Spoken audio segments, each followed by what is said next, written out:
Last month, I tried to make National Loaf, that staple of World War II British cuisine, 3 times, and it failed to rise 3 times. So I'm using a new recipe for my whole wheat, and I'll tell you this, I got enough whole wheat flour that I got to do something with it. What do I have here? I have 400 grams of whole wheat flour, 1/4 cup of honey, 1/4 cup of vegetable oil, 2 1/4 teaspoons of active dry yeast, a teaspoon and 1/4 of salt, and 1 1/8 cups of whole milk. Using whole milk, not dry milk, and that means that the water that was supposed to be in this is going to be substituted for the milk itself. Also called for instant yeast. My instant yeast is expired, which might explain some of my difficulty with the National Loaf last month. So I'm using my active dry yeast, which I know is good. And that means I'm going to have to dissolve it in the milk, which needs to be heated up to a little over 100 degrees Fahrenheit. So let's get started. Milk and yeast have been combined. Now, this is what they're telling me, just dump it all in. So I'm going to use my little spatula to get some of my wet ingredients here. In goes the oil, right there. And next, ping, in goes the honey. Just get every last little drop of that fucker out of there. Excuse my French. Leukemia doesn't care. Leukemia doesn't care how I talk. Alrighty.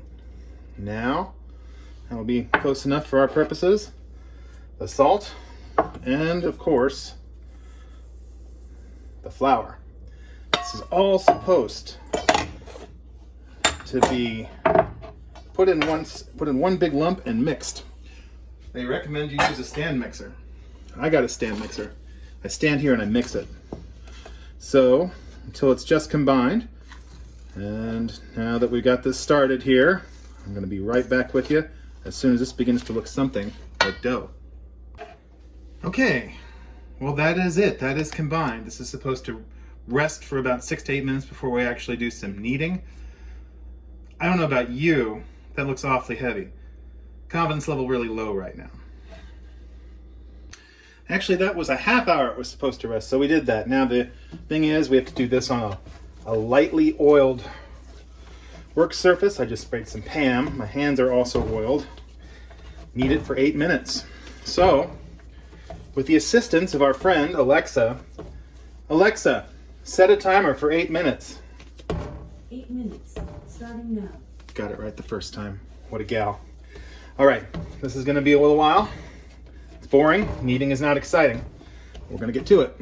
So, I'll be back in a little bit. Think that's going to rise? Me neither. But I'll see you in 2 hours. Go! Better than I expected. But now we gotta grease the pan, natch, butter. Just done really quick here.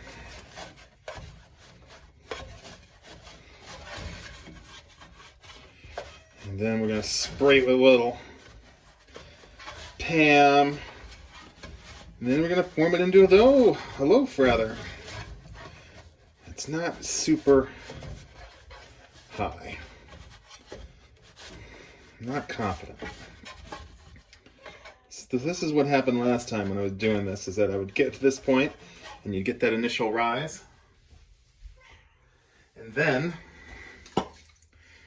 after that, it wouldn't rise again. Maybe I'm wrong. Let's knock it out here.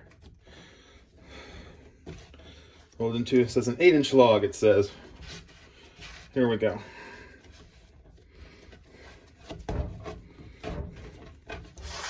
So that is that.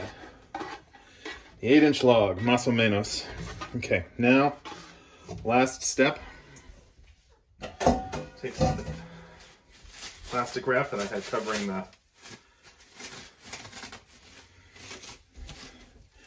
the bowl as the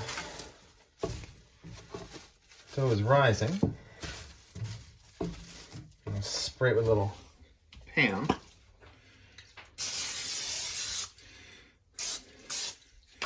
And lay it on top. And now, once again, it's time for the second rise. So see you in another 2 hours. Well, I'm going to tell you, that worked out a little bit better than I expected. Certainly got a rise. I've got a pan of water in the oven to give it a little additional oven spring, should we have the good fortune to do that. I was thinking about scoring some little gashes into it with a knife, but I don't want to screw with this too much. 350 degrees for about 35 minutes. After 20, we're supposed to tent it with some aluminum foil. Here we go. Well, I tell you what, it looks a lot better than I expected. I'm declaring victory. One more thing. The recipe recommends rubbing this with a stick of butter. I'll just take this little chunk here. But I can't resist the whole idea of rubbing this beautiful crust with a little bit of butter. Okay. So, a couple more swipes here.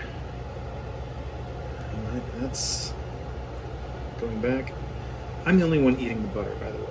So, oh, gross. She's touching it. She's making it all gross. Yes, I am, but I'm the person who's going to be eating it. Okay, so we're going to stop there. Give it a few minutes to absorb the butter like your skin absorbs moisturizer. We'll get one last shot. And there it is.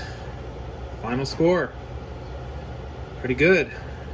All right, I'm going to put this one in the win column. This is from the recipe on the King Arthur Flour website. I will share a link after I post this. This is for the 4-week Leukemia Baking Challenge. So once I get this posted and you see it, please donate to my fundraiser, Fight Leukemia, and if you make the bread, enjoy. I know I am. It's going to be a good week for eating. Bye-bye now.